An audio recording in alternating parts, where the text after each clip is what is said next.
It'll be one to go this time by. Coming to the green, buddy, coming to the green. Let's go get him. Go, go, go, go, go, go, go. Get your motor running. Head out on the highway. I'm Jennifer, AP. Can you take me back through the wreck with your brother last year, sort of what happened and who was at fault, if it was ever determined who was at fault? Well, all right. I think I finished second or third in the first segment. I won the second segment. I finished second or third in the third segment. And so then we had the inversion. And I don't remember how many cars we inverted, but it was like 6, 7, or 8 cars or something like that. So Kurt got the better half of the inversion, being able to start up further towards the front. And, you know, coming through traffic there, I got kind of bottled up on the top side, I think it was. A couple slower cars that got loose. And so I had to come through traffic and duck my way through there. It was about 3 or 4 laps into the run. Got going down the back straightaway, and Kurt was trying to pass Jeff Burton, and they ran through 3 and 4 together side by side. And they didn't come off the corner with a good run, you know, so I got through there running by myself, got a great run off the corner, was able to make it down the front straightaway about 5 miles an hour faster than they were probably, and made an evasive move to Kurt's inside while he was just about to clear Jeff Burton. And it was a kind of a staggered 3 wide, and then you know, he saw me coming and went low to block me and kind of put me off in the grass a little bit.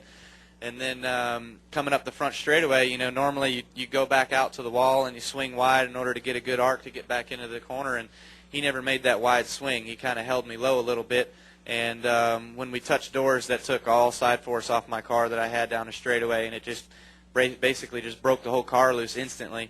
And you know, I spun out and took him with me, and we both crashed. So whose fault was it? You can look at it and say it was my fault for making an aggressive move, but it's the last segment of the All-Star race. You got to go.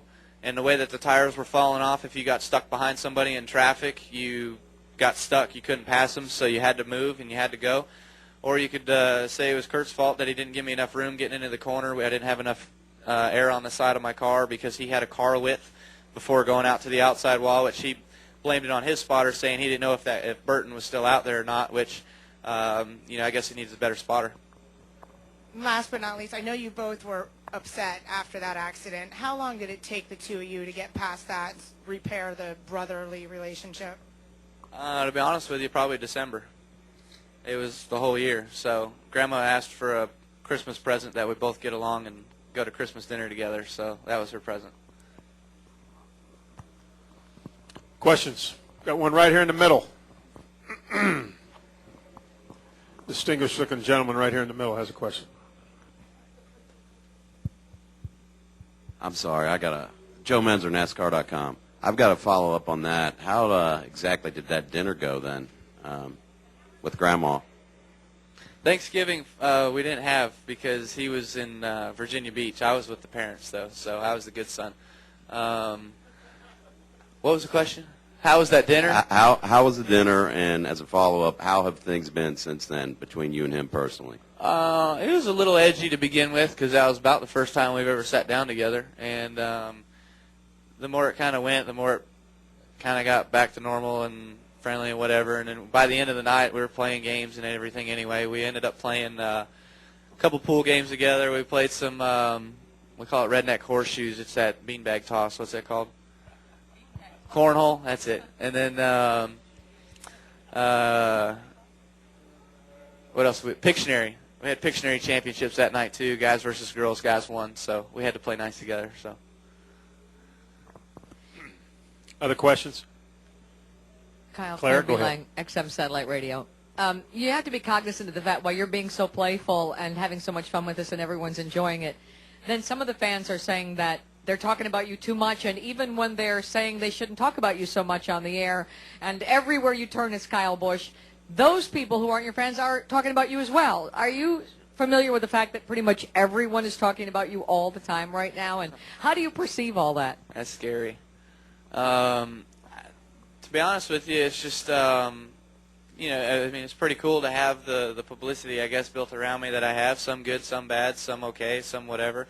But to me, I mean, it's just, it's a part of this sport. I mean, Jeff Gordon, I'm sure, has gone through it. Dale Earnhardt, I'm sure, has gone through it. Everybody's pretty much had it. There's been talk of the towns for different drivers all the time, and so I guess right now it's sort of my game to play. But I'm not too worried about it. I just go out there and do what I can on the racetrack, and that's pretty much all I really worry about.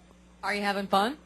I'm having fun. As long as I'm winning races, I'm having fun. It's going well. So we've got a fast Toyota Tundra over here for the truck race tonight with Mikasuki on board, so that should be fun. And we felt like we had a good test here, so we should see how that goes, hopefully, for tomorrow night's race. Got another question up here. Kyle, in all the series that you ran as a youngster, have you ever had a role like you're on now where every time you get in the car, it seems like you're the fastest car on the track, and no matter what you're driving, it seems like you're winning or contending for the win? Not in everything, no. Only in a particular division. When I raced Legends cars and fully concentrated on Legends cars, I was the quickest thing there every single weekend. And then when I moved up to modifieds, I had a couple good runs, won a race. And then when I moved up to late models, I pretty much just dominated the late model ranks in Vegas. I think I won 10 out of 15 races that year, finished second 3 times and third once, and had 1 DNF because we broke our rear end gear. And when I ran the late model there, I was also running my Legend car, and I could only finish second to a guy every single week, because I wasn't really concentrating on that. I was more so worried about our late model stuff. So I've had some good domination years, I guess you'd say, or some good years where I've been able to run up front in everything that I've raced. But consistently every single weekend in as many divisions as I'm in now. Question over here. Jim out of Charlotte Observer. Kyle, your announcement that you're running the road course race with Eddie DeHaan Racing, is that kind of an effort to piece together the remainder of a nationwide schedule? It is. It's a part of it, yes. And plus, we're already going to be there for the weekend in Watkins Glen with the Cup stuff, so we figured we might as well do something with the nationwide side. And didn't have anything going with Gibbs yet. I'm not sure if they're running both cars. I don't really know their schedule, or if Braun's already running 2 cars, or what the scenarios were. But Riley come to us, and Dickerson worked it out, and we got a deal to run with those guys for that race. I think Jeff Dickerson's going to dress in black pants and a white shirt. He's going to be the crew chief. We're going to have David Stremme as the engineer, and we're going to go out there and take it to them guys, hopefully.